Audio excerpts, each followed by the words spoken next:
Bien, siendo las 12 del día, vamos a partir con la charla de hoy. Quisiera saludar a todos, saber cómo están, ojalá que estén bien, su familia y ustedes todos sanos. Quisiera darles la más cordial bienvenida desde la carrera de Kinesiología UC a nuestro ciclo de charlas 2020, que hoy tiene aproximadamente 500 inscritos, lo cual nos da mucha esperanza para las siguientes charlas que vienen, que tengamos más inscritos, y muchas gracias por inscribirse y por estar con nosotros. Esta es nuestra primera charla de este nuevo ciclo online.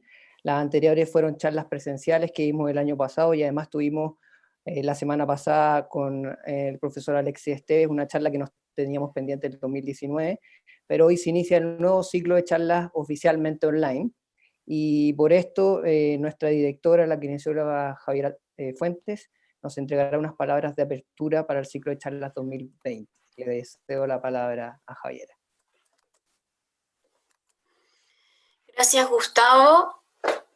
Buenos días a todos los presentes, los que han podido conectarse a esta hora, especialmente a los estudiantes de kinesiología del país y muy especialmente a nuestros estudiantes de kinesiología, también a los colegas de las diferentes zonas del país y especialmente a nuestros egresados y egresadas. Les queremos dar la bienvenida a nuestro webinar de ejercicio terapéutico en pacientes oncológicos en tiempos de COVID.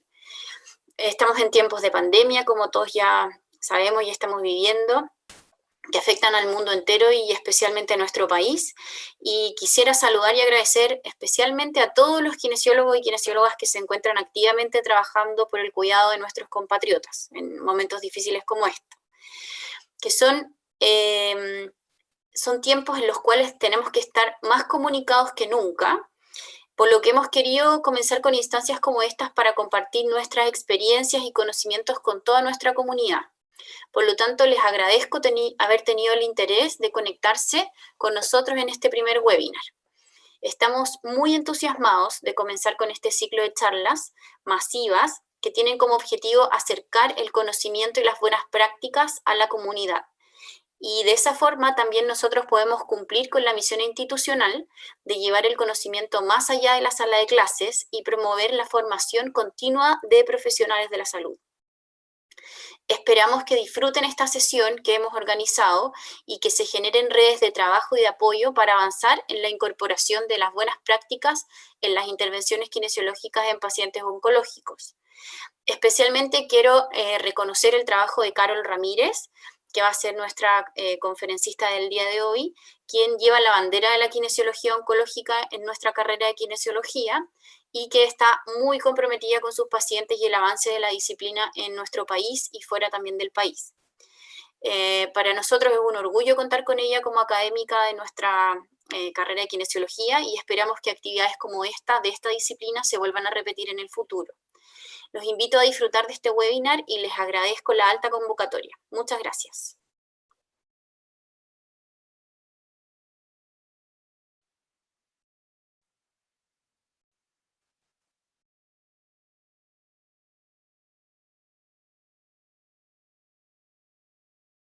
Muchas gracias, Javiera, por las palabras que nos diste.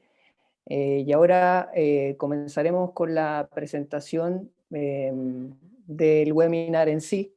Denme un segundito para poner la pantalla. Y primero, darle algunas ideas generales de la charla. Las preguntas, por favor, déjenlas en el formulario que les estoy mostrando en la pantalla, y de esa forma nosotros las recopilamos y al final del seminario o al final del webinar vamos a hablar sobre sus preguntas, vamos a hacer las preguntas a Carol y Carol va a dar respuesta a cada las preguntas. El webinar pasado tuvimos muchas preguntas y espero que este webinar también las tengamos, y de todas formas tratamos de responder la mayor cantidad de ellas.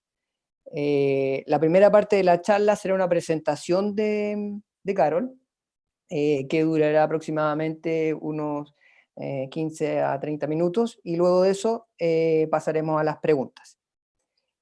Hoy hablaremos de ejercicio terapéutico en pacientes oncológicos en tiempos de COVID, Y para hablar de este tema tenemos a nuestra experta en kinesiología oncológica, jefa del programa del Diplomado en Kinesiología en Cáncer de nuestra carrera y universidad.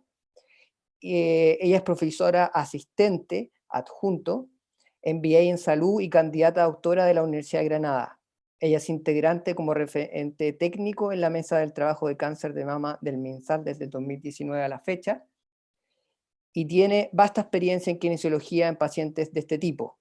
Por lo tanto, va a ser un webinar muy interesante con nuestra experta. Le damos la bienvenida a Carol y le damos el pase para que comience con la charla. Muchas gracias, Carol, desde ya.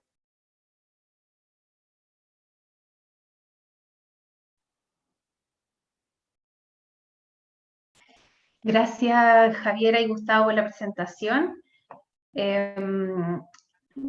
Creo que ya se comparte mi pantalla, ¿cierto, Gustavo? Yo la veo, por lo menos, ¿sí? Sí, todo ok, entonces vamos a partir. Buenos días y muchas gracias por estar acá presente en un par de horas más o quizá en una hora, ya hora de almuerzo. Así que gracias por haber detenido sus actividades y estar presente hoy. Vamos a conversar sobre la kinesiología oncológica en estos tiempos de la pandemia. Vamos a hablar de 3 contenidos, que son el beneficio del ejercicio terapéutico en personas con cáncer. Vamos a conversar de los programas de kinesiología oncológica ambulatoria en cáncer de mama en el Hospital Sotero del Río y cómo hemos trasladado estos programas presenciales a la modalidad virtual.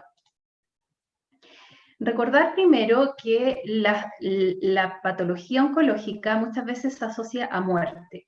Hoy en día sabemos que hay algunos tumores, como lo es el cáncer de mama, algunos tumores digestivos, que la posibilidad de sobrevivir en el tiempo supera el 80%. Sin embargo, todos estos sobrevivientes, cuando los dejamos a todos como en un globo, nos separamos por patología, conocemos que sobre la mitad va a quedar con alguna alteración desde el punto de vista físico, una alteración en su funcionalidad física. Y esta alteración va a impactar negativamente en lo que es la calidad de vida relacionada a la salud. Algunas de estas alteraciones, a modo general, las más frecuentes, puede ser dolor, la fatiga, la sarcopenia, la inactividad física, algunas neuropatías que se asocian principalmente a la quimioterapia. Todas estas alteraciones con kinesiología pueden ser prevenidas o aminoradas. Y aquí es cuando surge el ejercicio físico, cuando en el 2007 se publica este marco de cómo con los kinesiólogos o cómo los profesionales que se dedican a la actividad física pueden intervenir con esta herramienta en las distintas fases de la enfermedad. Acá, a la mano izquierda, vamos a tener una fase de prediagnóstico, puesto que se sabe que con el ejercicio físico nosotros podríamos prevenir el desarrollo de esta patología. Luego viene el diagnóstico y la persona es considerada desde ya un sobreviviente a la patología oncológica. Y luego aquí fíjense que viene una etapa de inicio de tratamientos antineoplásicos. Acá hay una fase de pretratamiento, es decir, a la persona le dicen por un examen histológico, por una biopsia, usted tiene cáncer, y van a programar el tratamiento antineoplásico. Y aquí nosotros también vamos a tener una ventana para actuar como kinesiólogos con la herramienta del ejercicio físico. Y luego viene el tratamiento, una etapa de post-tratamiento y la etapa cuando la persona sobrevive en el tiempo a esta patología o puede ir hacia la fase de paliativo.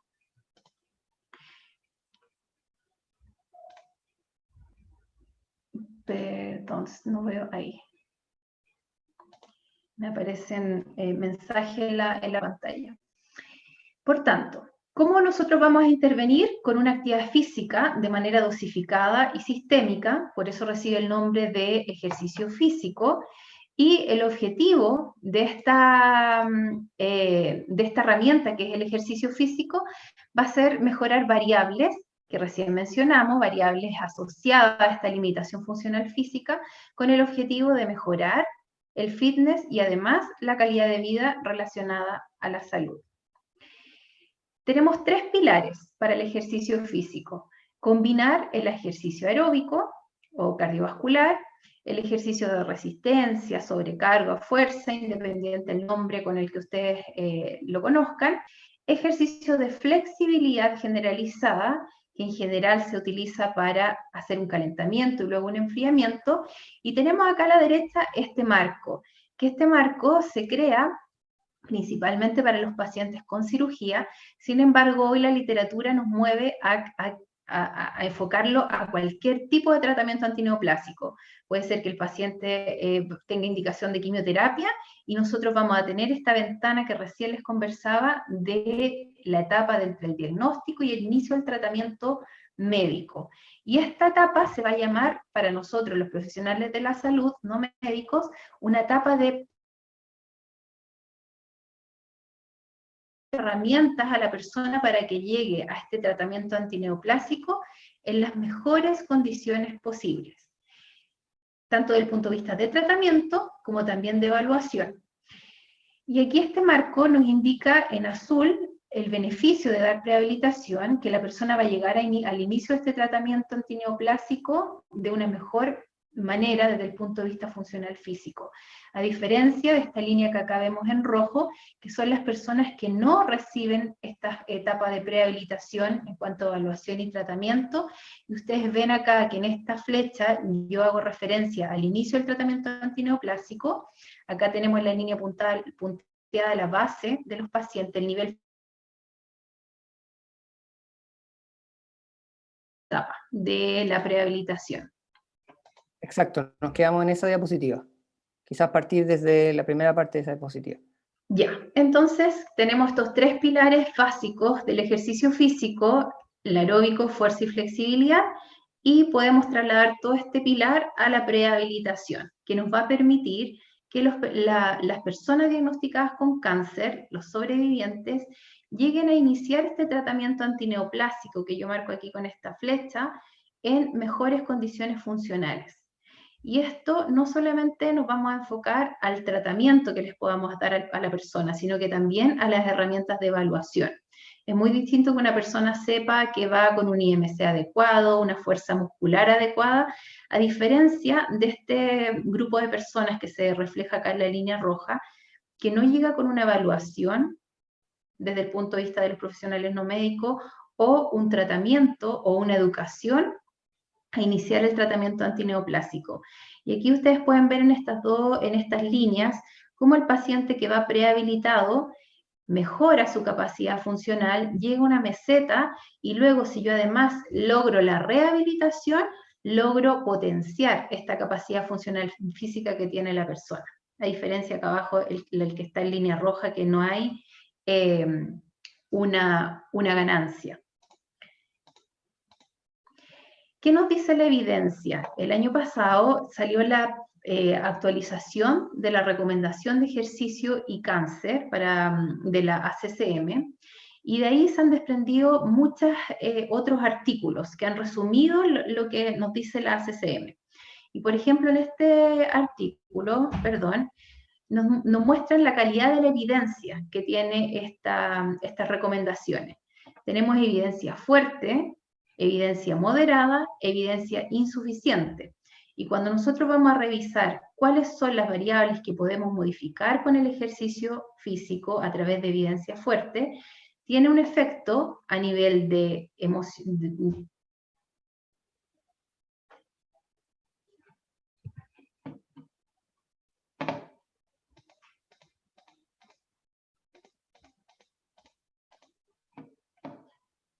Gustavo, me dicen que no se escucha otra vez. ¿Se está escuchando? Yo te estoy escuchando. ¿Sí? Perfecto, ¿no? ¿Sí? Ah, ya. Sí, todo bien, todo perfecto. Ya, entonces me dieron un mal mensaje. Perdón, vuelvo a ponerla. Ya, entonces se reduce la fatiga, se mejora la calidad de vida, se mejora el funcionamiento físico.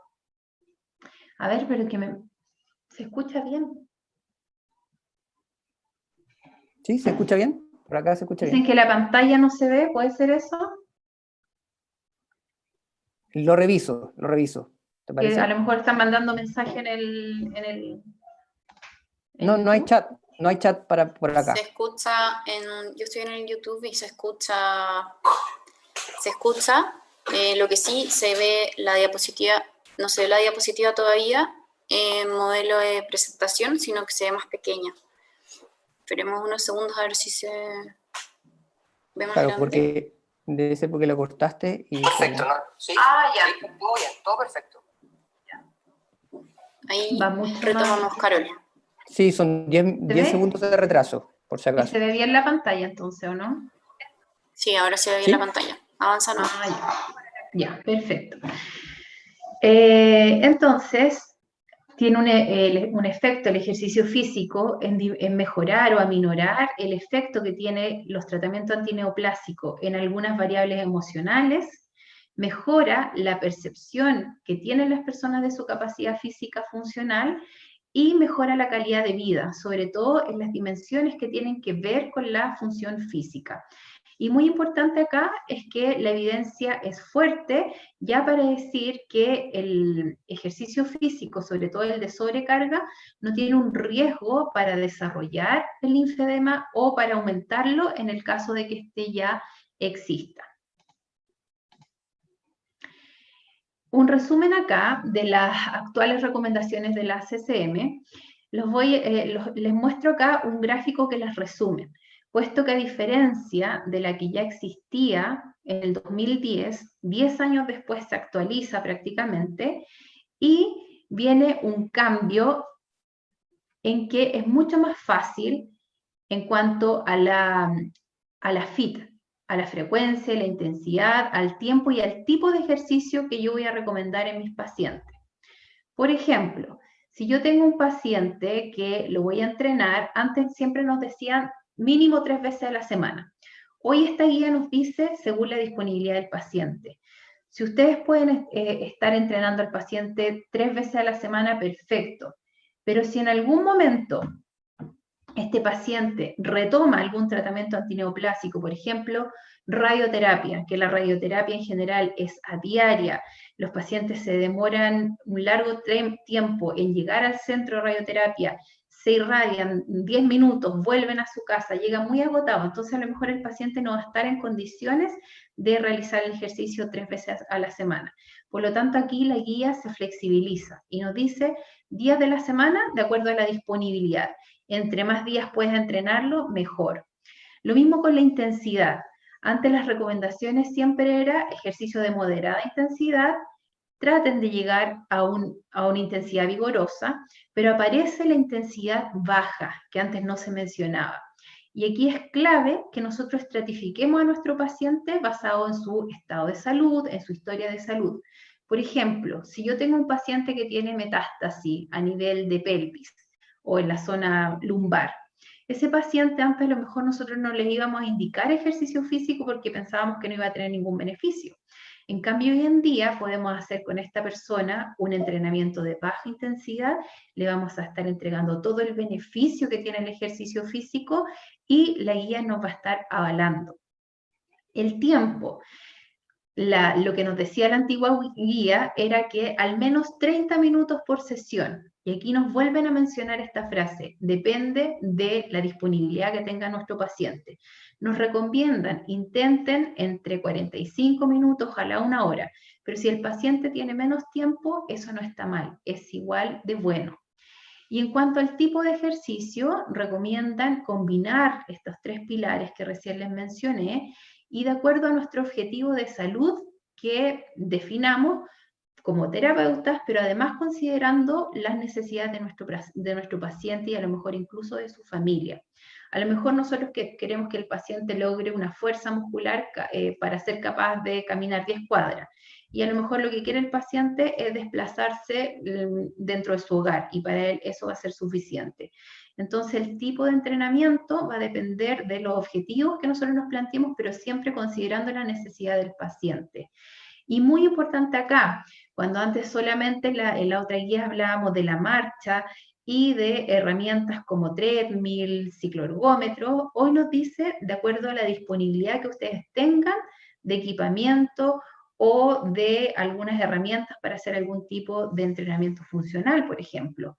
Y es muy importante que además nos dice que depende de lo que quiera el paciente, ¿ya? Esto publicado octubre del año pasado. Así cambió de esto de con tantos lineamientos que tenía la publicación del 2010, hoy se modifica, ¿ya? Y se modifica para bien. Les quiero presentar acá este trabajo que publicamos en el 2019. Este fue un trabajo que parte del 2017, pero se publica en el 2019. Entonces, acá en este artículo a nosotros nos costó mucho que lo aceptara una revista, porque fíjense ustedes lo que nos pasó con nuestras pacientes. Todas chilenas con cáncer de mama, recibiendo quimioterapia. Nosotros nos preguntamos cuál era el nivel de actividad física que tenían nuestras pacientes y además lo que nos hablaba recién la guía de octubre del año pasado de la CCM. ¿Cuáles eran las preferencias de estas pacientes? Entonces, ¿por qué nos costó que alguna revista nos aceptara este trabajo? Porque nosotros acá tenemos más de la mitad de las pacientes que no cumplían con estas recomendaciones de la CCM, pero realizaban un ejercicio de baja intensidad. Aquí tenemos todas las señoras que reportan que caminan 20 minutos para llegar a la locomoción colectiva, a la micro, y que después tienen que volver a tomar la micro, o sea, se bajan, van a su centro hospitalario, vuelven a tomar su micro, y para volver a su casa vuelven a caminar los 20 minutos. Entonces, en total, fíjense ustedes que ellas logran alcanzar MET que son similares a los pacientes que sí cumplen las recomendaciones que nos decía la guía de la CCM en el 2010, similares a los de estos pacientes que incluso realizan alta intensidad de trabajo físico. Pero ellas la realizaban a niveles más bajos, pero alcanzando la misma cantidad de MET. Y teníamos otro grupo de pacientes acá que no cumplen estas recomendaciones, pero sí reportan realizar ejercicio aeróbico. ¿En qué no cumplían? Eran en el tiempo. Por lo tanto, ahora este artículo calza muy bien de acuerdo a lo que nos dice la CCM. ¿Y nosotros qué reportábamos de este grupo de pacientes? Que para nosotros este era un buen starting point, un punto de inicio. Esta persona que ya realiza un ejercicio de baja intensidad, con nuestro entrenamiento la podemos llevar hacia moderada o alta intensidad. Personas que reportan realizar ya ejercicio físico, pero que no logran el tiempo, podemos ir haciendo educación en este grupo de pacientes y llevarla hacia estos objetivos más avanzados, pero que ahora la guía actual nos da un sustento de que es beneficioso. Y fíjense ustedes que la guía hace harto énfasis en las preferencias de los pacientes. Y está demostrado que las preferencias de los pacientes no es lo mismo una persona que tiene un tumor de cabeza y cuello, un tumor de próstata, si es hombre o si es mujer, es muy distinto. Por lo tanto, en cuanto a estas preferencias, es específicamente para pacientes con cáncer de mama. Así que aquí queda la invitación, si hay grupos de otros centros que nos pudiesen aportar qué pasa con el paciente de próstata, con el paciente con tumores hematológicos. ¿Qué nos dijeron las pacientes de mama? Que ellas querían realizar ejercicio grupal, ejercicio supervisado, o sea, ellas no querían hacer ejercicio a distancia, que eso hoy en día es muy importante conocerlo, y además que lo programaran, es decir, que le dijéramos a la persona, usted va a venir 2 veces a la semana, una vez a la semana y con fecha y hora. Y cuando íbamos a preguntar un poquito más profundo por qué, ellas nos respondían por el tema del hogar, que alguien se haga cargo de los hijos, coordinar el colegio con estas sesiones, etc. Y es así como en el Sotero del Río tenemos este programa de ejercicio en cáncer de mama, que es el programa PRECAM, enfocado a todas las pacientes que van a iniciar alguno de estos tratamientos antineoplásicos, cirugía, quimioterapia, radiación. Sin embargo, como el tratamiento principal por el que más nos derivan a las pacientes es la persona que va a tener cirugía. Y tenemos casi el 60% de las mujeres que se diagnostican con cáncer de mama en el Sotero del Río que van primero a cirugía y después siguen otro tratamiento antineoplásico. Hay un 40% aproximadamente que le dan quimioterapia primero de la cirugía. Pero la clave de esto, el mensaje y lo que nosotros debiésemos trabajar con el equipo médico es lograr llegar a la persona desde el momento del diagnóstico. Esa es la clave. ¿En qué pacientes tenemos más cuidado?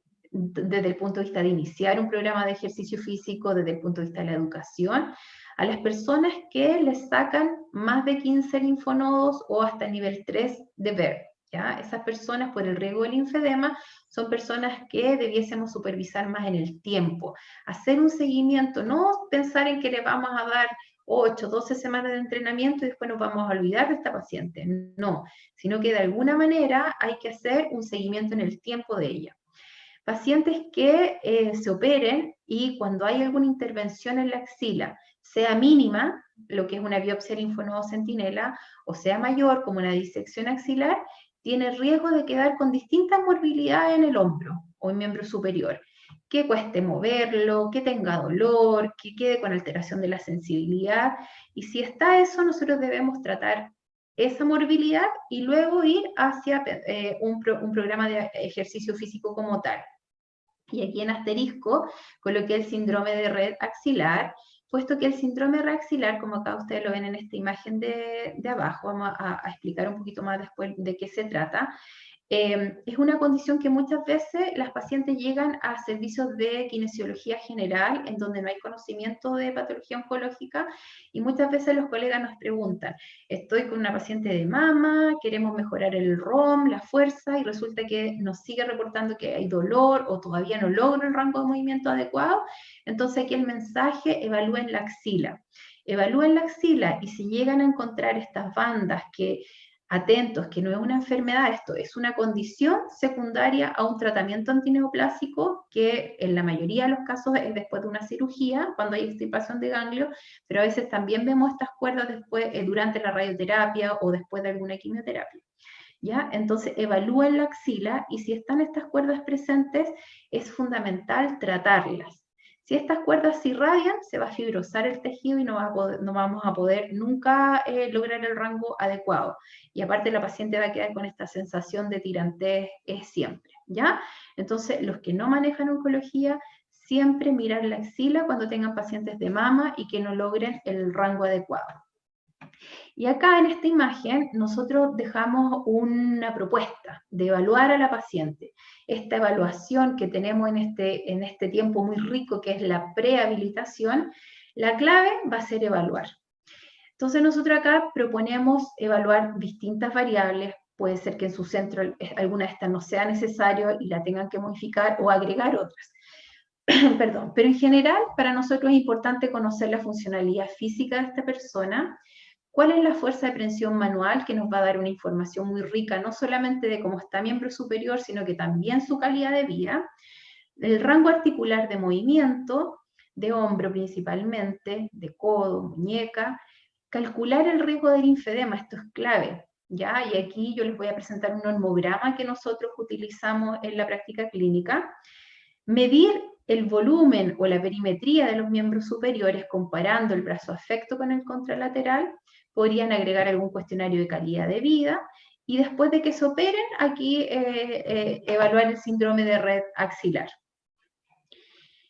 Si nosotros queremos conocer la funcionalidad física, tenemos el test de marcha 6 minutos, después yo les voy a presentar por qué lo podemos reemplazar en estos tiempos de COVID, fuerza de prensión manual con dinamometría, rango articular de movimiento con goniometría. Aquí les dejo una página web, que yo les muestro más adelante el detalle de esta página, pero es muy buena y nos sirve para calcular el riesgo que tiene la persona desde un preoperatorio, si la vemos dentro de los 6 meses postoperatorio o más de 6 meses postoperatorio. Esta misma página nos da herramientas para evaluar perimetría de miembro superior. Luego yo coloco esta perimetría en este programa y me va a dar el volumen y me permite comparar el afectado con el contralateral. Y un cuestionario de calidad de vida que puede ir desde uno muy general como un SF12 a uno más específico para cáncer o usar alguno específico para cáncer de mama en este caso. Y de nuevo insisto que si tenemos una paciente postoperada y que nos refiere este dolor en la axila, codo o muñeca, ir a buscar el síndrome de red axilar. Esta es la interfaz que tiene el programa para predecir el riesgo del linfedema. Acá yo ya lo completé pensando en una paciente que nos llega en el postoperatorio dentro de los 6 meses después de la cirugía, tiene 54 años, pesa 70 kilos, mide 1,55 m. Atentos acá que este programa, como es en países del norte, el mínimo de estatura nos pide 1,5. Entonces, si yo tengo una paciente que mide 1,40, que hay muchas chilenas que miden así, voy a dejar 1,5, porque si no, no me lo va a aceptar el programa. Acá dice números de ciclo de quimioterapia neo o adyuvante que hayan sido dadas por infusión endovenosa, es decir, con una aguja, ya que eso lo vemos poco en Chile. En el Sotero del Río ya no se ven pacientes que reciban, todas están con su catéter o un pigtail. El nivel de disección axilar, acá lo divide en nivel 1 2, es decir, hasta 15 linfonodos, y si tiene más de 15 linfonodos, no da la opción de marcar el nivel 3, ya que se condice con la literatura. Y si se irradia la base de la axila. Esta paciente, yo coloco estos datos, y va a tener un 28,5 de riesgo de desarrollar un linfedema a 5 años.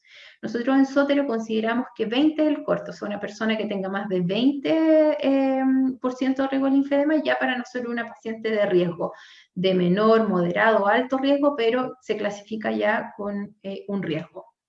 Si a esta persona le sacan hasta nivel 3 de ver, que yo acá lo cambié, solamente este punto, ya el riesgo me sube a 44,6%, es decir, si le sacaron, por ejemplo, 17 ganglios, en la misma persona, me sube al doble prácticamente el riesgo de desarrollar linfedema a 5 años. Y si la persona le sacan hasta nivel 2, pero tiene un nivel de obesidad mayor de 30 IMC, este factor de riesgo me sube a más del 50%. ¿Ya? Entonces, esta es una muy buena herramienta clínica que debiésemos utilizar todas las personas que nos dedicamos a cáncer de mama. Y en la misma página, entonces, está esta forma para calcular el volumen. ¿Qué es la clave acá? Que marcamos el pliegue de codo. Este va a ser nuestro punto cero. Luego vamos a hacer 2 marcas hacia proximal con una distancia de 7 centímetros. Ahí es fundamental que a la persona la midamos de la misma forma, ya sea en posición neutral, si va a apoyar los brazos en una mesa, una camilla, o sea, que siempre sigamos evaluando a la persona de la misma manera. Si la evaluó el sujeto A, el sujeto B, o si yo misma la vuelvo a evaluar en el tiempo, describan cómo la evaluaron, cómo pusieron el pulgar, cómo apoyaron las manos, para que vuelvan a hacer la marca en el mismo sitio. Y luego hacia distal son 3 marcas, también cada 7 centímetros. Entonces yo voy a colocar cada una de estas perimetrías, acá al lado izquierdo, punto A, B, C, hasta F, y lo mismo para brazo derecho. Coloco correr el programa y me va a dar los volúmenes del brazo izquierdo, del brazo derecho y la diferencia de volumen. Entonces, esta es una herramienta muy importante, es clave, sobre todo ahora que nuestros pacientes a lo mejor no los vamos a poder evaluar. Es muy fácil de educar a las personas, a un familiar, para que haga este cálculo. Y lo único que vamos a necesitar, una cinta métrica y un lápiz demográfico, un lápiz de ojo, un labio para marcar labio, etc. ¿Ya? Entonces, es fácil y podemos educar a nuestros pacientes a través de un video o de una videollamada, mostrándole esta página web y que nos va a dar esta información tan importante para seguir a los pacientes. Síndrome de red axilar, cuando el paciente nos dice que siente esta tirantez, como que siempre nos dicen los pacientes, siento como si tuviera un hilo de volantín y está amarrado a una costilla y me lo tiran. Esa es una descripción que la repiten las pacientes, una, después llegan 2, 3, vuelven a decir esa misma descripción. Acá nosotros necesitamos llevar el brazo en abducción, de manera pasiva. Vamos a tratar de llegar a la abducción máxima. Pero la mayoría de las pacientes que están con esta condición nos va a referir dolor cuando vamos llevando a la persona hacia esta extensión de codo, de muñeca, con una abducción de hombro. Y aparecen estas cuerditas que ustedes ven acá, que reciben el nombre de cuerdas de guitarra, cording, red axilar, tiene distinta denominación. ¿Y qué son? Son trombos linfáticos. La linfa, como no tenía su camino habitual por donde ir transitando, comienza a organizarse, comienza a enlentecerse, y como tiene muchas sustancias de alto peso molecular, como son las proteínas, se organiza una con la otra y hacen esta especie de fibrosis como de tipo cuerda, y nosotros las podemos palpar, a veces las vemos también, puede estar una o las dos condiciones, y en la mayoría de las personas causa bastante dolor. Entonces esto es importante decir que no es una enfermedad, es una condición posterior a un tratamiento y tiene resolución kinesiológica. Sin embargo, si estas cuerditas no las eliminamos y la persona se llega a irradiar en la zona axilar, créanme que eso va a quedar ahí fibrosado y tenemos que explicar al paciente que no vamos a poder cortarlas en el futuro, porque causaríamos más daño en la piel y dolor, y la verdad es que ese tejido se fibrosió internamente. Y así es como tenemos las evaluaciones y nosotros llevamos a este paciente a un programa de ejercicio físico. La clave siempre va a ser la evaluación, y la evaluación yo la puedo repetir. Si mi programa va a durar 8 semanas, puedo hacerla antes de iniciar, en la 4ª semana y al finalizar la 8ª semana. Y si además sigo a mi paciente a lo mejor hasta los 2 años, cada 3 meses lo puedo ir evaluando, puedo repetir algunas de estas pruebas de evaluación y me va a dar una información que el equipo de salud le va a agradecer. En pacientes con cáncer de mama, siempre realizar un calentamiento con ejercicios de flexibilidad o algo cardiovascular de baja intensidad, distintas formas de ejercicio terapéutico, en donde nuestra base va a ser el ejercicio aeróbico y de fuerza, alrededor de 45 minutos, pero recuerden, si el paciente tolera 20, ahora nuestra guía nos dice que no está mal. Si tolera 1 hora, mejor.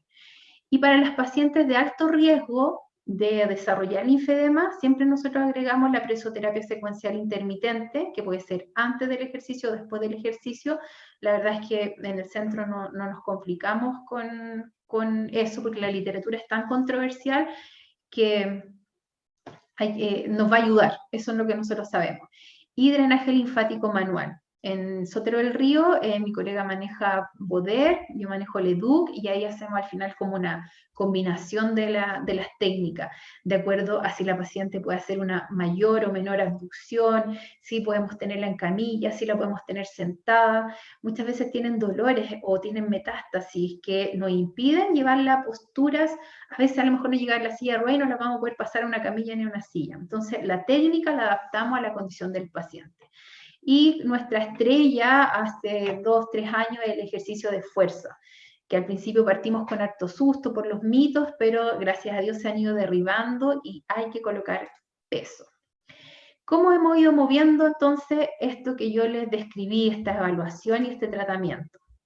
Primero, invitarlos a revisar la guía práctica de telerehabilitación para kinesiólogos que nos entregó el Colegio de Kinesiólogos, que la hace en este contexto de promover un manejo independiente, tanto desde el punto de vista del paciente como de nuestra profesión, realizar ejercicio terapéutico a distancia, asesorar sobre la actividad física, prescribir un plan de ejercicio, realizar seguimiento a nuestros pacientes y monitorizar el progreso. Y importante que a lo mejor vamos a ver a una persona directamente y luego vamos a verla hacia estos programas de telerehabilitación. Y aquí hay 3 puntos claves, que hay que informar al paciente sobre la telerehabilitación, que está esta opción, y conocer si es que ellos quieren participar de ella. Importante mantener la privacidad y la confidencialidad de nuestro paciente y de su entorno, y se debe mantener un registro completo de la atención. Nosotros en Sotero del Río tenemos la suerte de que el Servicio de Salud Metropolitano Suroriente tiene el Hospital Digital. Entonces, con nuestra clave única, pudimos hacer una forma que desconozco ahí cómo se hace, pero yo coloqué mi clave única y me aparece una sesión que yo ahora cada vez que hago una videollamada, un llamado telefónico, puedo registrar luego la atención que hice a esta persona, y después si yo voy al hospital de manera presencial, abro su ficha y está ahí mi evolución, que eso es muy bueno, porque nos permite seguir teniendo una información del equipo de salud completo. Entonces yo sé si la vio su oncólogo, si la vio la matrona, si la vio la enfermera, y ellos saben si es que además nosotros le hicimos kinesiología. Y este flujograma, que es el que nosotros estamos manejando, que lo desarrolló mi colega, ya llevamos 2 meses en este sistema. Nosotros llamamos al paciente, o a lo mejor lo vimos presencialmente, y hacemos un acuerdo, que si es que quiero o no participar de este programa de telerehabilitación. Tenemos algunas pacientes que han presentado signos de infección, o ellos nos refieren síntomas. Entonces, en este caso, este paciente sí o sí debe ir a urgencia, a su centro de salud más cercano. Perdón. Si no tiene infección, vamos a ir directamente a preguntar si hay alguna alteración secundaria a la cirugía o alguna exacerbación de algo que nosotros ya conozcamos. Si está presente, vamos a mover a esa persona a un control presencial. A lo mejor tiene síndrome de red axilar, a lo mejor está con una flebitis a veces y no la saben identificar. ¿Me entiendes? O sea, va a depender de lo que nosotros, esto aplica mucho para los pacientes que están en el postoperatorio inmediato o pacientes que nosotros ya conozcamos y que nos reporten algo inusual. Luego, si la paciente tiene manejo de internet o hay algún familiar que la ayude. Si ella nos dice que sí, vamos al uso de videollamado. Si nos dice que no, control telefónico. Ahora, sobre el 90% de la población tiene un teléfono, a lo mejor no va a ser smartphone, pero sí vamos a lograr hacer el control telefónico. Y aquí esto es clave, algún familiar que la ayude. Cuando nosotros planteamos esto, que créanme que kinesiología partió antes que los otros profesionales, nos decían es que nuestras pacientes no son tecnológicas, no van a poder. ¿Y de qué nos hemos ayudado? Que hoy en día tienen al nieto, tienen al hijo, qué sé yo, alguien que se maneja en este tema de las videollamadas y hemos podido llegar muy fácilmente a nuestra comunidad. Y luego preguntamos si la paciente quiere o no participar de videollamadas grupales y si no, se le hace una videollamada individual. WhatsApp ha sido una herramienta muy útil en estos tiempos. Es importante que la persona vea nuestro rostro y que nosotros ojalá podamos verlos a ellos, pero es muy importante vernos este contacto visual. Yo aquí coloqué WhatsApp primero porque creo que es la herramienta que está más a la mano. Además, a lo mejor hay algunas personas que ya manejan Zoom, Skype, que también sirven. Pero WhatsApp hoy en día amplió su número incluso de personas que pueden estar en una misma videollamada. Y importante que a lo mejor vamos a ir controlando al paciente una vez a la semana, pero dejarle un contacto, un correo electrónico, un número de teléfono, que hay algunos profesionales de la salud que tienen su propio teléfono del servicio. En el caso nosotros funcionamos con nuestro teléfono personal y la verdad es que no ha sido complejo. Al principio nos dio harto susto, dijimos nos van a llamar fin de semana, día y noche, y no ha sido así en nuestra experiencia. ¿Y cómo vamos a mover estas herramientas de evaluación? La capacidad funcional física, yo les sugiero usar a lo mejor el test de marcha estática 2 minutos. Si no podemos hacer dinamometría, podemos decirle al paciente, si es que ya lo conocemos, que tome una botella de medio kilo y que haga flexo-extensión de codo en 30 segundos. Si no podemos hacer goniometría, un test de Apley. Usar estas calculadoras que les entregué ahora, que están en esta página de RiskCalc, y así como está para mama y para otros tipos de patología, buscar el síndrome de red axilar, y si la paciente es postoperada, entre la 4ª y 6ª semana postcirugía, la evaluación presencial hasta ahora nosotros creemos que no puede ser reemplazada, ¿ya? Esta evaluación sí o sí debe ser de manera presencial, sobre todo por la presencia del síndrome de red axilar, pero a lo mejor nosotros podemos llamar al paciente y si no tiene signos o síntomas de que está esta condición, podríamos a lo mejor mantener el control telefónico hasta que cambie algún signo o síntoma. Para la prescripción del programa de ejercicio físico, usen medios audiovisuales. Está la página oncoactivate.cl, que es una iniciativa que iniciamos con mi colega, participan colegas que se han formado en oncología de distintas patologías, así que hay mucha información, naveguen en ella, todo es gratuito, descargable, entonces infogramas que ustedes pueden enviarle a sus pacientes. Por las redes sociales de Kinesiología UC también estamos mandando infogramas, columnas y todo descargable para que a ustedes les facilite el traspaso de esta información a sus pacientes. Y es fundamental que tanto el paciente como su familia deben comprender que en estos tiempos de COVID la pieza clave del objetivo kinesiológico para que se logre van a ser ellos.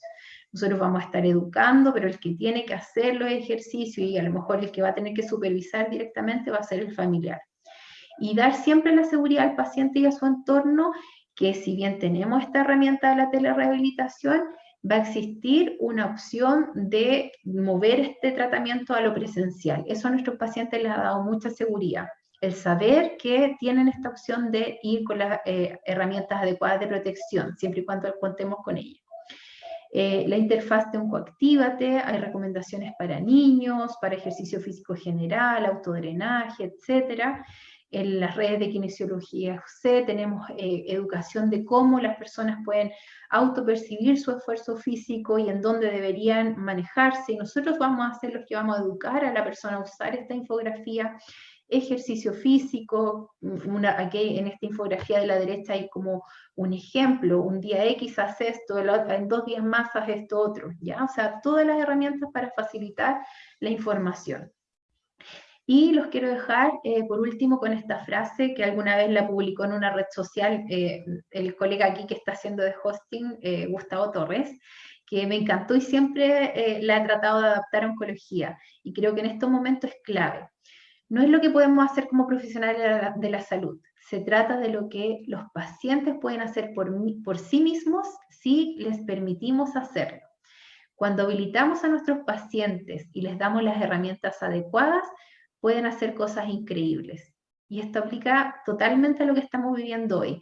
Cuando hace 2 meses atrás nos dijeron nuestros pacientes no van a ser capaces de estar en videollamada, de responder correos, de ver páginas web, y hoy nos damos cuenta que sí lo han logrado con la ayuda de su familia, de sus seres cercanos. Entonces sigamos dándoles esas herramientas para que ellos sepan que como kinesiólogos estamos dando sustento, estamos dando un soporte para que su tratamiento continúe en el tiempo. Aquí les dejo mi correo electrónico por si tienen dudas, y muchas gracias por la atención. Disculpen ahí por la caída del internet, puede haber sido el mío. Hasta ahora me ha funcionado súper bien, y justo había dicho que me llamaba la atención que funcionara tan bien internet con toda la familia conectada, y quizá logié. Muchas gracias. Quedo atenta a las preguntas, Gustavo. Muchas gracias, Carol. Tremenda presentación, muy buena en todo sentido. Gracias por citarme nuevamente al final. Y hay varias preguntas, muchas. Así que te voy diciendo de a poquito las preguntas, tú responde tranquila y después vamos a la siguiente, ¿te parece? Ya, muy bien. Entonces yo voy a compartir una pantalla para dejar algunas cosas que son importantes que la gente vea. Dame un segundo, por favor.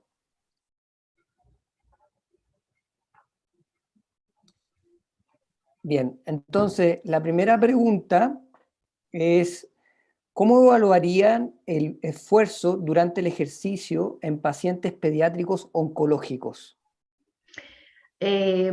Bueno, el área de pediatría, yo en algún momento cuando estuve en mi inicio participé en programas de ejercicio físico pediátrico, pero ahora no me dedico al área, entonces me sentiría responsable haciéndolo, dando alguna sugerencia, pero sí pueden enviarme un correo y yo contactarlos con la colega de la Fundación Nuestros Hijos que se maneja en el área, y además también nos está aportando a esta página, que es de una iniciativa absolutamente personal de todos los que estamos en el área, de ir levantando información en el tema, así que los puedo contactar con ella, pero no podría ser dar información que no manejo, no estoy basada en literatura. Ok, no hay problema. Siguiente pregunta. ¿Se limita el tiempo de duración de sesiones por usuario en tiempos de COVID? Bueno, esa es una muy buena pregunta, porque con mi colega hemos discutido bastante el tema, que uno se demora mucho más que en lo presencial, porque cuando la persona nos dice que no quiere participar de las videollamadas grupales, a nosotros se nos aprieta la guatita inmediatamente porque nos demoramos más, porque aquí hay que preguntar cómo están. Antes uno hace esas mismas preguntas, pero ya está tratando. Acá no, acá tenemos que esperar que el paciente nos cuente cómo está.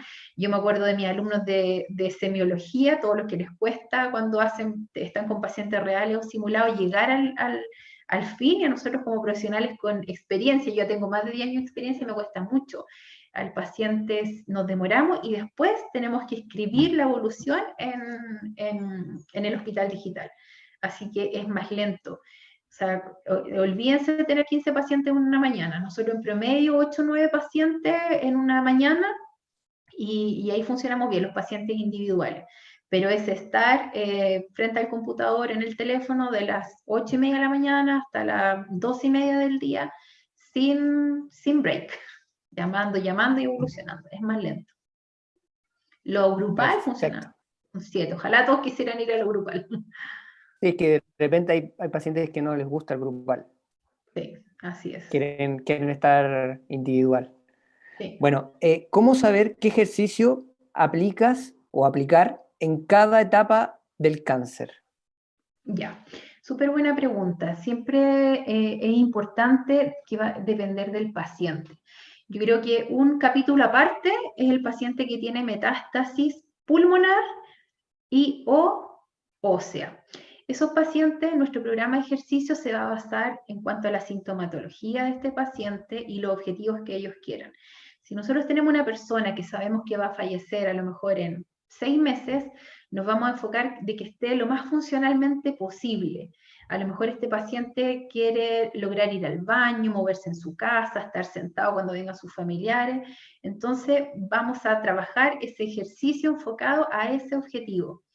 Y el paciente que tiene opción de cura, usar todas las herramientas que tenemos como kinesiólogos para resolver las alteraciones desde el punto de vista musculoesquelético y luego cardiovascular con ejercicio físico, es la clave. Esa es la clave, o sea, una persona que es sobreviviente a cáncer y que reporta ser físicamente activo, créanme que incluso si está en quimioterapia va a tener la mínima cantidad de síntomas en comparación a una persona que es inactiva físicamente. Y si luego mantiene el ejercicio físico en el tiempo, va a controlar su peso, va a controlar el tema de la ansiedad, el temor de que el cáncer vuelva. Así que úsenlo, usen esa herramienta. ¿Sí? Gracias, Carol. Luz Beltrán pregunta, ¿criterios de seguridad para prescribir ejercicios en estos pacientes?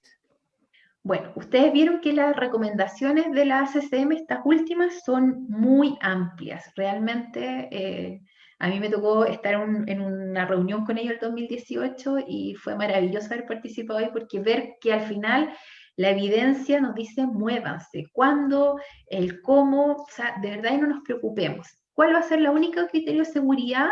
Es el hemograma y saber si el paciente tiene metástasis. ¿Ya? El hemograma, si es que tenemos un paciente que está anémico, no vamos a realizar ejercicio aeróbico, o si tiene realmente menos de 6 gramos por decilitro de hemoglobina, no nos vamos a sacar a caminar porque vamos a estar utilizando todo el oxígeno en ese músculo y a lo mejor vamos a hacer que el paciente tenga algún evento adverso.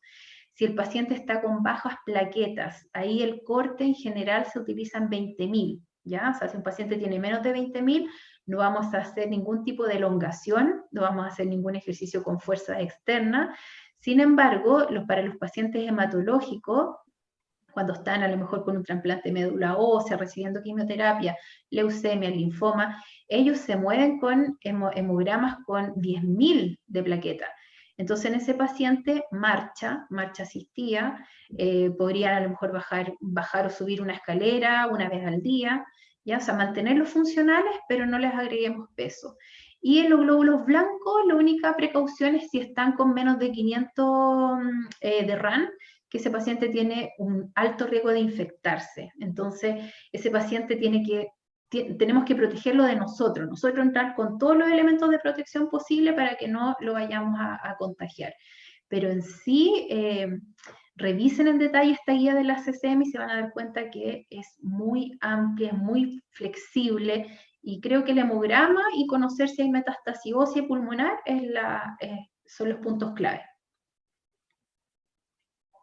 Buenísimo, buenísima respuesta. Carol, una pregunta que por lo que entiendo, se hace para tener una idea de si la telerehabilitación podría ampliarse en un futuro cercano a tu área.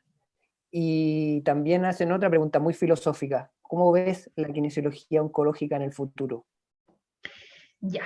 La primera, fíjense que nosotros del 2018 postulamos a FONIS con un programa de telerehabilitación y no lo adjudicamos. Y ahora yo veo esto y aplicaría totalmente.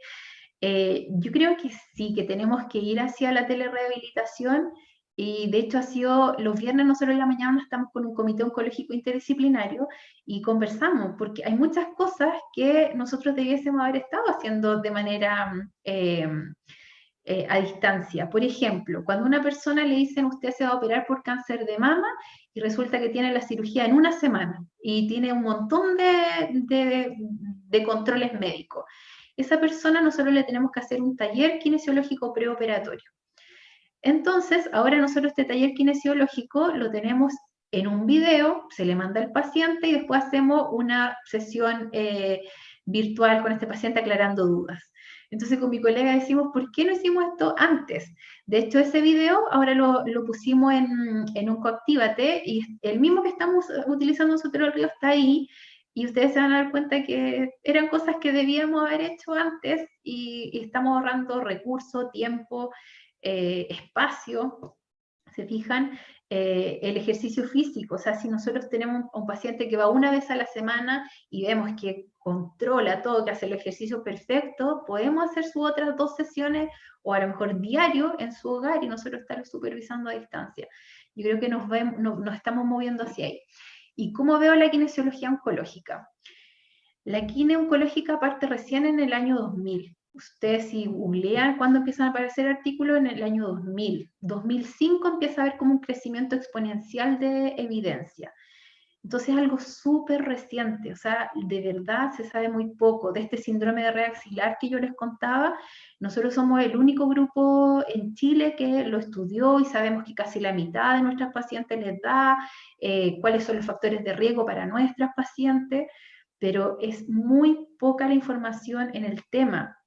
Lo mismo con los síntomas, sabemos que mejora la calidad de vida, pero ahora, ojo, nos dicen que parece que mejoramos la calidad de vida desde el punto de vista más físico que el social y emocional. Entonces, creo que tiene de verdad, mucho campo. Y el Plan Nacional del Cáncer hoy día nos tiene la rehabilitación en el segundo punto del objetivo. O sea, está mejorar el diagnóstico y mejorar la oportunidad de rehabilitación. Tengo la suerte de estar del año pasado invitada a trabajar en la mesa de trabajo del MinSal en cáncer de mama y créanme que la rehabilitación ahora es clave. Sí es importante saber que no solamente para cáncer, sino que hay pocos cargos de kinesiología a nivel de servicio público y privado. Y eso creo que es un tema gremial que hay que ir trabajando, que tenemos que seguir levantando la voz, creando los espacios, conversando con los médicos, y va a costar, pero creo que vamos súper en un terreno muy bueno, muy correcto, que ha costado, o sea, imagínense, yo partí hace 10 años, un poquito más en esto, y había días en que decía, mejor me cambio de área. Pero lo que veo que hemos logrado ahora, la cantidad de colegas que ya están insertos en el área, en noviembre, en el último grupo que tuvimos del diplomado de Kine y Cáncer, el 80 y algo % de nuestros colegas ya estaba trabajando en el área. Entonces eso de verdad nos dice que esto ha crecido. Lento, pero quizá, o quizás lento, no a la velocidad que uno quisiera, para otros colegas a lo mejor que trabajan en otras áreas y me cuentan que le ha costado 30 años, 50 años en estar posicionado. Nosotros creo que llevamos 20 años a nivel internacional y para al nivel que estamos en Chile es bueno. Vamos bien. Tengo muchas... Lento para tu ritmo, Carol. Puede ser. Puede ser. Siguiente pregunta. ¿Cómo implementar la telerehabilitación en pacientes incluidos en programas de cuidados paliativos? Ya, súper bien. Yo ayer estuve haciendo una búsqueda bien exhaustiva de qué es lo que había en cáncer y telerehabilitación, y no cité el artículo porque efectivamente lo único que encontré era de pacientes paliativos. Así que la persona que hace la pregunta, si quiere, me escribe al correo y yo le puedo mandar el artículo, que es lo único que está publicado y tiene un efecto positivo absoluto. O sea, ellos hablan de que no solamente tiene una riqueza física, sino que lo emocional. Yo creo que es el artículo que está y de todas maneras hay que incluirlo. Y creo que en los paliativos la clave es incluir a la familia, al grupo familiar. Entonces yo implementaría algo más cognitivo, emocional y ojalá interdisciplinario, que participara, ojalá un psicólogo, a lo mejor un terapeuta ocupacional, un terapeuta físico. Pero sí, y es lo único que encontré de evidencia. Interesante lo que mencionas sobre el equipo interdisciplinario para estos pacientes. Otra pregunta. Hola, mi nombre es Paula y me gustaría saber si existe alguna guía o recomendación para rehabilitación en pacientes con diagnóstico de cáncer colorectal. Sí, la hay. De hecho, mi tema, inicialmente quería abarcar todos los tumores sólidos, pero no era para 20 minutos, media hora. Pero sí lo hay. En Sotero del Río, el grupo de kinesiólogos que trabaja en digestivo tiene el protocolo ERAS. También está publicado en la Revista Médica de Chile el trabajo que ellos realizaron y el enfoque es prehabilitación, antes que se opere esta persona por un tumor digestivo, no solamente colorectal, esófago, estómago, luego el paciente lo operan, rehabilitación. Y si el médico indica kinesiología 2-3 días antes de la cirugía, eso es una kinesioterapia preoperatoria. Enfoque, transferencia, ventilar bases pulmonares, ya sea por volumen, por flujo, pero que se ventilen las bases pulmonares, y transferencias, porque es muy distinto enseñarle a una persona a girarse en la cama o llegar a un centro borde cama cuando no tiene la cirugía abdominal mayor versus cuando, no es, cuando ya la tiene. O sea, lo ideal es que el paciente sepa aprender los giros en bloque, subir y bajar escaleras sin la cirugía abdominal mayor. Pero está la literatura y está en la Revista Médica de Chile, el programa ERAS del Hospital Sotero del Río. Perfecto. Una pregunta de Valeria Vergara. Cuando las cuerdas del síndrome de red axilar se fibrosan, ¿se pueden operar o quedan ahí para siempre? Dice. Quedan ahí para siempre. Quedan ahí para siempre y molestan bastante. A ver, perdonen el lenguaje coloquial, pero las pacientes dicen me jode la vida porque como que van a colgar la ropa y dicen que les da como el tirón. Entonces hay que tratar de tratarlas, de resolverlas antes de que lleguen a la radioterapia. Ahora nuestros radioterapeutas en el Sotero también educados, entonces ellos cuando pesquisan esta red nos devuelven al paciente y le preguntan, ¿usted no ha tenido kinesiología? No, ya, entonces va a kine. Y nosotros el manejo es, las tratamos, hacemos stretching, drenamos, taping y la paciente se va a la casa con ejercicio, educación y vuelve 2 semanas después. Esta terapia manual es bien agresiva porque piensen que ese trombo nosotros o lo movimos, rompimos tejido, entonces necesitamos que la persona tenga como un tiempo de reparación y vuelve a las 2 semanas y si ya el cordón se fue, ahí vamos dejando de lado la terapia manual, nos enfocamos más al ejercicio terapéutico y podemos aumentar el número de sesiones. Pero en sí es bien agresiva la técnica para los pacientes. Perfecto, Carol. Hay una pregunta de una paciente. Ya. ¿Sí?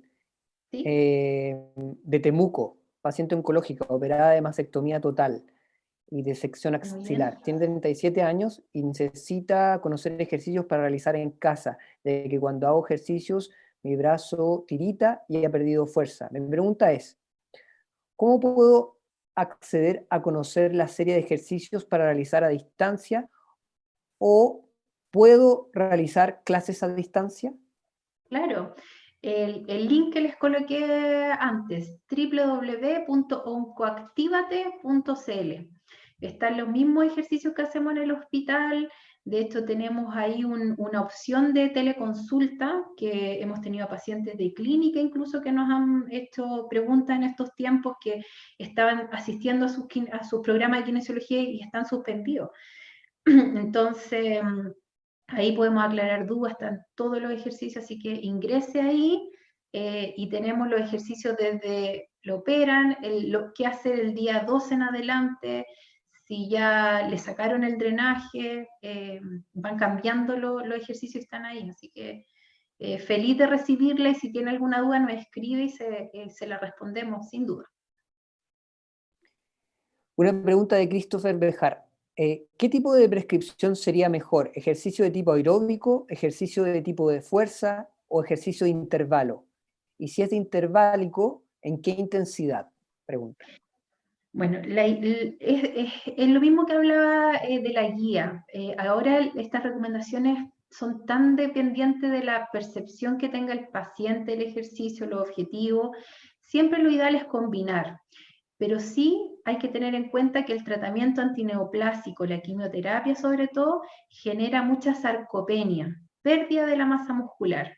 Por tanto, ahí la respuesta sea sola. ¿Qué ejercicio yo debiese hacer como kinesiólogo para evitar o recuperar esa masa muscular? Fuerza, ejercicio de fuerza. Y ahí la pregunta va a ser, ¿qué es lo que yo quiero ganar? ¿Quiero ganar resistencia de ese músculo o quiero ganar masa en ese músculo? Va a depender del paciente. Entonces, si yo quiero ganar resistencia, voy a darle menos peso, pero harto número de repeticiones. Y si yo quiero aumentar la masa muscular, le voy a colocar más peso y menos número de repeticiones. Entonces la respuesta es depende y depende de mi paciente, en qué tratamiento esté. Pero la clave va a ser combinar estos ejercicios. Yo necesito que el paciente tenga más capacidad de realizar trabajo físico, por lo tanto necesito el ejercicio aeróbico, necesito que tenga masa muscular, por lo tanto necesito el ejercicio de fuerza. El interválico, yo asumo que se refiere al de alta intensidad. En nuestro país lo veo poco probable de realizar porque nuestros pacientes están muy desacondicionados físicamente. Los chilenos estamos muy desacondicionados físicamente. Tenemos un 80% más de la población entre sobrepeso y obesidad, inactivo físicamente. Entonces, pensar en un ejercicio de alta intensidad es difícil. Hay algunos reportes internacionales, sobre todo en personas de Europa, como Holanda, Dinamarca, en donde fíjense ustedes que ellos tienen un ritmo de actividad física de vida diaria, se mueven en bicicleta. Canadá tiene, si bien ellos tienen un clima bien malo, tienen mucho deporte indoor y cuando tienen algo de primavera salen y suben montaña y todo. Entonces ellos han reportado trabajo sobre todo en personas con cáncer de próstata, con ejercicio interválico de alta intensidad. Pero creo que es una muy buena herramienta, pero dada nuestra idiosincrasia chilena, cómo nos movemos los chilenos, es difícil que encontremos un estudio de esa área. Lo mismo del peso, o sea, cuando uno habla de peso, nosotros hacemos la evaluación y a veces el Rmax de nuestros pacientes es mover medio kilo, a veces su propio peso, y ahí a lo mejor vamos a llegar, no sé, a 6 kilos. Pero como chilenos estamos muy desacondicionados físicamente, así que hay una tarea para los kinesiólogos, tenemos que participar más de los programas de ejercicio físico de la comunidad. Eso. Excelente, Carol. En tu presentación hablabas de que están como tratando de incorporar los ejercicios de fuerza o los incorporaron hace poco, porque, no sé, hablaste algo de como que nosotros tenemos ciertas precauciones para incorporarlo a nuestros programas. ¿Puedes hablar un poquito de esto? Ya.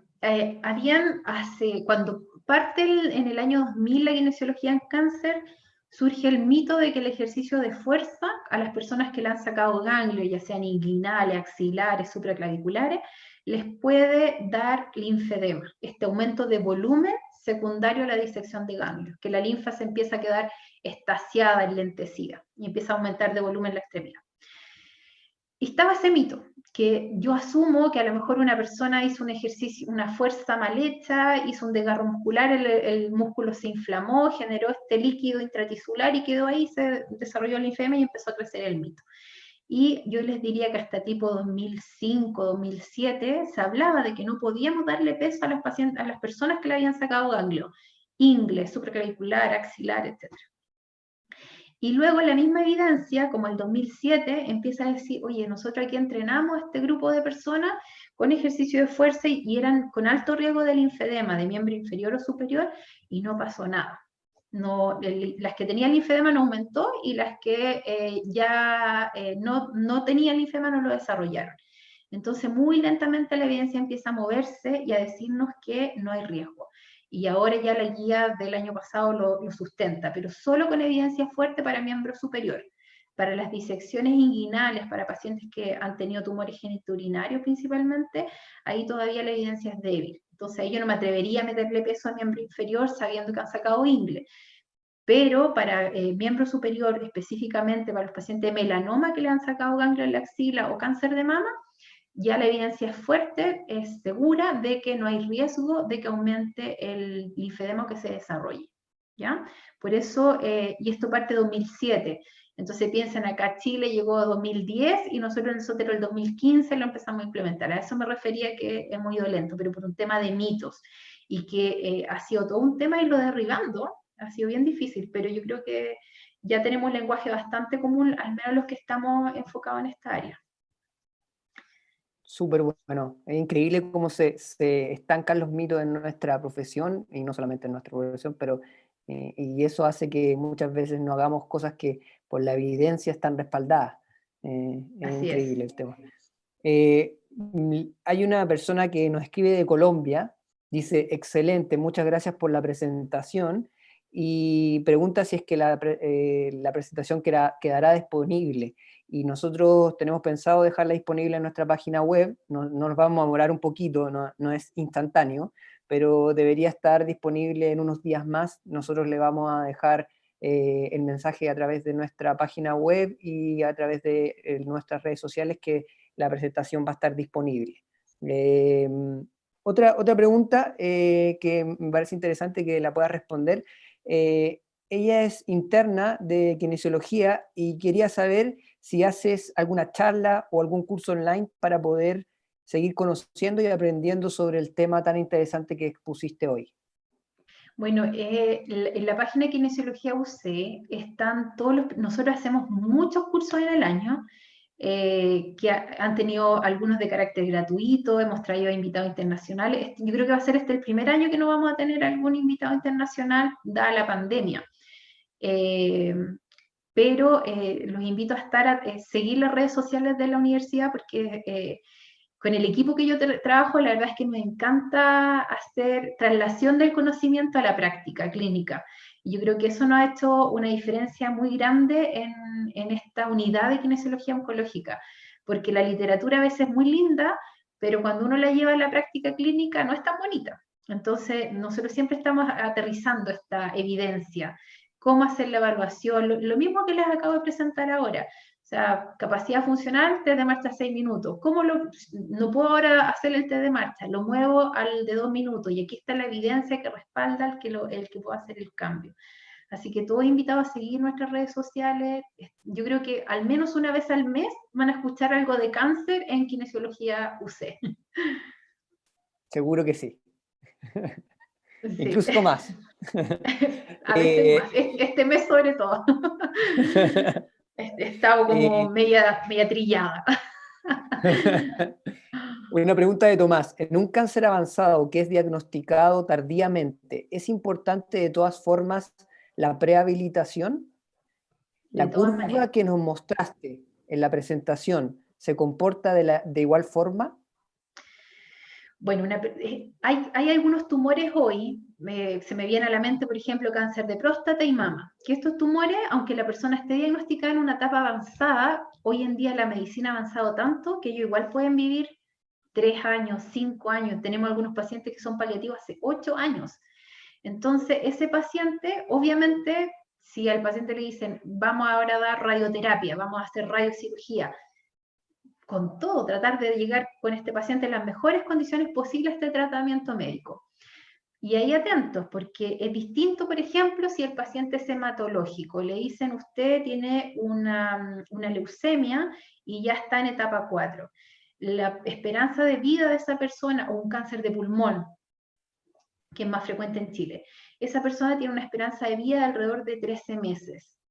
Por lo tanto, ahí los objetivos de esa persona no van a ser los mismos de la persona que tiene 8 años de expectativa de vida, pero sin duda nuestras herramientas kinesiológicas van a mejorar la calidad de vida. Y hay una frase que una vez yo la escuché de un médico paliativista, y él hablaba de la calidad de vida para morir. Y me quedó pero grabada, y siempre la uso en mis clases, porque es muy distinto que una persona paliativa que esté en etapa de fin de vida fallezca yendo al baño hasta el último día de su vida por sus propios medios, a una persona que a lo mejor está 3 meses encamado, con escaras, que nunca más se pudo levantar. ¿Y qué hace la diferencia de eso? Un equipo interdisciplinario detrás de esa persona. O sea, que existan kinesiólogos, que tenga fonoaudiólogo, que tenga un terapeuta ocupacional en algunos casos. O sea, es clave la calidad de vida para morir. Así que si me preguntan como en qué etapa, en cualquier etapa, lo importante es llegar lo más antes posible, pero si llego 2 o 3 meses antes de que el paciente fallezca, igual le voy a mejorar la calidad de vida. Eso. Buenísimo, Carol. Una pregunta, nosotros tenemos un internado profesional que es de tu área. ¿Cómo has adaptado el internado profesional con este nuevo escenario COVID? Bueno, siempre habíamos tenido un interno y tuvimos que hablar con nuestra coordinadora internado y pedirle otro interno para estos tiempos de COVID. Quizás por lo que les decía recién, que nos demoramos mucho más con los pacientes. ¿Qué estamos haciendo con nuestras internas? Todo este tema práctico, nos juntamos 2 veces a la semana. Créanme que hemos ido aprendiendo en el camino. O sea, la semana pasada nos dijeron nos faltan más herramientas prácticas, perfecto. Entonces vamos a organizar reuniones donde nosotros mostremos las técnicas y ustedes las van a ir aplicando en un familiar, en alguna superficie, qué sé yo. Y todo el tema educacional, nosotros hemos ido educando a nuestros alumnos para que ellos nos ayuden a ir haciendo la educación a nuestros pacientes. Así que en este minuto estamos 22 horas a la semana que tenemos los kines que trabajamos en Sotero, más 2 internos. Y aún así yo creo que estamos bien, como bien apretados de tiempo, porque son más de 300 pacientes los que tenemos activos en nuestro programa. Entonces, mantener el seguimiento en más de 300 personas de esta manera es bien complejo, pero lo hemos logrado gracias tenemos ahora 2 alumnas, así que si están ahí escuchando, muchas gracias, chiquillas, por todo su apoyo y aporte. Si nos quieren mandar más internos, mejor. Pami, si estás ahí. Carol, ¿vemos 2 preguntas más o prefieres parar acá? Sí, si ustedes tienen tiempo, yo tengo. Es que hay muchas preguntas, me han llegado muchas preguntas. Dos preguntas entonces, 2 preguntas y ya después me escriben al correo. Exacto, ¿te parece? Me parece. En un paciente que se encuentra en tratamiento de quimioterapia, ¿es recomendable que realice ejercicio físico de tipo aeróbico de baja carga? Claro. Yo creo que la evidencia más fuerte que hay en kinesiología y cáncer con la herramienta actividad física es en personas con quimioterapia, dependiendo de la etapa que esté la quimioterapia, pero hay que realizarla. Y de baja carga, la recomendación del 2010 era que no servía, y ahora resulta que la recomendación 2019 es que es el starting point, el punto de partida. Yo con ese inicio de actividad de baja carga parto, y obviamente tengo que ir hacia más carga.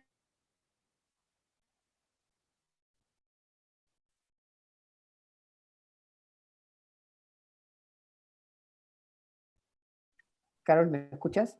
¿Sí? Te quedaste pegada en la última parte, donde decías, tengo que ir hacia más carga. ¿Me escuchas, Carol? ¿Ahora sí? ¿Me escuchas? ¿Ahí sí? ¿Sí? Sí, yo te escucho bien. Sí, yo también Ahora. escucho bien. Que sí, que hay que hacer ese ejercicio, o sea, sin duda el ejercicio cardiovascular de baja intensidad hay que realizarlo en cualquier etapa del tratamiento, si está en quimioterapia, muy bien, y el punto es que la baja intensidad antes no estaba respaldada y ahora está respaldada por la última guía de la CCM. Lo importante es que después avancemos, o sea, partimos con baja intensidad, pero avancemos hacia una intensidad moderada al menos. Perfecto. ¿Sí? Ahí se escuchó perfecto. Ya, muy bien. Dicen, felicitaciones, Carol, por tu excelente presentación. Una consulta. ¿Qué ejercicio, actividad recomendaría para pacientes con cáncer de mama que presentan depresión, ansiedad y o miedo? Los grupales, sin duda, los grupales. Nosotros tenemos en el hospital, no ahora en estos tiempos de COVID, pero antes nos funcionaba muy bien colocar a las pacientes 3 o 4 al mismo tiempo. Y muchas de ellas es que yo no puedo, no sé qué. Se genera primero un tema de competencia. yo logré 10 minutos y no me cansé en el calentamiento. Y entonces la otra le pone más empeño inmediatamente. Empiezan a conversar. De hecho, si uno hace a lo mejor alguna maniobra de terapia manual un poco más fuerte y estando la persona conversando con otra, no se va a dar ni cuenta que la hicimos porque está atenta a la conversación. Entonces, si una persona tiene mucha depresión, ustedes encuentran que va a las sesiones, entonces aprovechense de eso, pero encuentran que está muy desganada, colóquenla con pacientes que sean de buen ánimo, que sean muy positivas. Y eso sirve, absolutamente. Es más, nosotros ahora que tenemos este WhatsApp con muchas pacientes de Kine Oncosótero, vemos como entre ellas se van dando ánimo. O sea, alguna dice, pucha, estamos encerrados, estoy desesperada. Y nosotros ya no intervenimos, ellas en el WhatsApp se manejan solas, empiezan a darse ánimo. Hay jueves por medio o en la tarde, nos juntamos con las pacientes, hacemos como un llamado de Zoom masivo. Y les vamos dando tiempo para que hablen. Algunas lloran, otras están más contentas, y entre ellas al final hacen la sesión de los 40 minutos, 1 hora de Zoom, y se van dando ánimo y quedamos todas súper contentas. Y a veces también los terapeutas estamos sobrepasados, y esto no es fácil para nadie. Así que grupal. Qué buena respuesta. Carol, una pregunta, ¿en otros países se hace terapia grupal, por lo que entiendo, o no? ¿O Claro. algo que... Sí, sí. Los ¿Y ejercicios son tiene algún grupales en estudio? general. ¿Tiene algún estudio que hable de quizás cuál de los dos tiene mejor Claro, es que ahí resultados, si los grupales o los individuales? recapitulo lo que dije al inicio, depende del tumor. En mama funciona muy bien el tema grupal, pero por ejemplo, hay estudios que dicen que los pacientes de cabeza y cuello no toleran el tema grupal, y tiene que ver por un tema de aspecto físico. Las cirugías de cabeza y cuello son muy mutilantes, entonces cuando uno dice, ¿por qué no quiere hacer el ejercicio grupal? Está la respuesta, por la cirugía muy mutilante. También, por ejemplo, hay algunos tumores digestivos que quedan con ostomía. Entonces la ostomía, sobre todo cuando el paciente no sabe manejarla bien, se sale, derraman líquido que es residuo fecal finalmente. Entonces esas personas no toleran muy bien o no aceptan muy bien el grupal por un tema social. Pero en mama, sí o sí, llévenla a lo grupal. Próstata Perfecto. también, hay mucho trabajo próstata. Última pregunta, Carol, ¿te parece? Sí, ya. ¿El ejercicio de fuerza de extremidad superior, el linfedema, debe realizarse con uso de manga? Bueno, ahí esta guía hace un apartado de manga. Ellos dicen que no hay evidencia ni para decir que sí ni que no. Entonces nos dejan la tarea a los clínicos. Nuestra experiencia en Sotero del Río es que hacemos los ejercicios con mangas de tejido plano, las personas que tienen linfedema. Mangas de tejido plano, clase 2. Y es por un tema de que piensen que nosotros necesitamos hacer que la bomba muscular se potencie, y lo estamos haciendo con el ejercicio de fuerza. Pero tenemos que pensar que además esta manga tiene esa función de potenciar la bomba muscular. Entonces, si yo analizo manga más ejercicio, mi resultado va a ser que voy a estar dándole más potencia al músculo. Así que nosotros clínicamente lo utilizamos. Pero la guía deja ese apartado, nos deja la responsabilidad a los clínicos, que nosotros lo decidamos. Y yo creo que esa decisión pasa por un tema económico, de costo económico, porque las mangas son carísimas. Acá en Chile, una buena manga, 70.000 pesos, por ejemplo, si no me equivoco, 70, 80.000 pesos. Y en los países desarrollados, nosotros estuvimos hace 2 años acá, Margaret McNeil de Canadá, y ella nos contaba que allá eran mucho más caras, porque el impuesto a estos insumos de salud era mayor que acá en Chile. Entonces a ellos les costaba como 150.000 pesos. Entonces yo creo que por ahí va este apartado que dejó la recomendación de la CCM, por el tema de costo económico. Pero acá, en nuestro programa al menos, paciente linfedema tiene que estar con manga de tejido plano, y si está en su fase de tratamiento agudo para el linfedema, incluso puede estar con estos vendajes multicapa, y más se va a potenciar la bomba muscular. Perfecto, Carol. Muchas gracias. Te Súper. agradezco muchísimo por la charla, que estuvo buenísima, y también por el tiempo que te diste de responder la gran cantidad de preguntas que nos Al llegaron. correo, al correo. Las Llegamos a que responder, yo creo que a un 30% de las preguntas, pero bueno, es parte del tema, y espero que te haya gustado la modalidad y espero que haya sido agradable para ti también. Sí, yo lo paso muy bien. He tenido esta última semana, estas experiencias y de verdad que son muy, muy ricas. Así que los que estén trabajando en el área, revisen información porque se está levantando este tema bastante. Nosotros no podemos, ahora en kinesiología se dejó una recomendación de pacientes crónicos que varios colegas aportan. A mí me pidieron ahí un apartado de cáncer y yo creo que es fundamental que en estos tiempos de COVID no dejemos al paciente crónico de lado. Estas personas ya están teniendo menos controles médicos, un tema cuando le entrega su fármaco, entonces la kinesiología, lo menos que podemos hacer es ofrecerle alguna herramienta para mantener un seguimiento. Es fundamental porque la enfermedad crónica no va a desaparecer por el COVID, así que no los dejemos de lado. Muchas gracias Eso a es lo mismo. ustedes por la asistencia y que almuercen rico. Bueno, gracias a todos por la asistencia. Los dejo invitados para la próxima semana, donde estaremos haciendo una charla de ejercicio terapéutico en el adulto mayor en tiempos de COVID con Fernanda Calvo. Así que ya saldrá pronto la inscripción para esa charla, y también estaremos subiendo la charla de Carol a nuestra página. Así que manténganse atentos y tenemos varias charlas venideras, así que espero que todos puedan asistir. Un gusto estar acá con ustedes y que estén bien. Chao, Carol. Adiós, Gustavo, muchas gracias.